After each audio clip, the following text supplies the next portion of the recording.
Sorry sir, పర్లేదు. కావాలనే గుద్దాను. 30,000 రా ఒక్క రోజుకి. హలో, ఇది కొంచెం ఎత్తి అటుపక్క పెడతారా?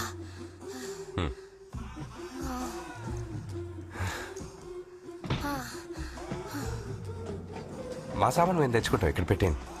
వెళ్ళి తెచ్చుకోండి, ఇవి మా సామాన్లు. మీ సామానా? Wow, vintage house. సెటిల్ అయిపోతాం. ఎక్స్క్యూజ్ మీ తమ్ముడు, మీ సామానా? నాకు అర్థం కాలేదు. ఉండడానికి వచ్చినప్పుడు సామాన్ లేకపోతే ఎలా? కామెడీ కాకపోతే ఫ్రిడ్జ్ లో ఏముందో వెళ్ళి చూడండి. ఏయ్, పెద్దవాళ్ళతో మర్యాద లేకుండా ఎలాగైనా మాట్లాడేది? అర్థమయ్యేటట్టు చెప్పాలి. అదేంటంటే సార్, 2 వారాల ముందు వరకు మీరెవరనేది మాకు తెలియనే తెలియదు. ఎందుకు లేలాకే తెలియదు. మిమ్మల్ని నమ్మి మా ఫ్రెండ్ని మీ దగ్గర ఎలా వదలాలి మీరే చెప్పండి. ఒకవేళ మీరు పగలు మంచివాడిలా కనిపించి రాత్రి ఓ సైకోలా మారి ఆవిడని టార్చర్ పెడితే? తమ్ముడు, నేను హస్బెండ్ తమ్ముడు. అయితే మేడ పైన పడుకోండి. రే మామా, రారా ఇంటి మేడ పైన?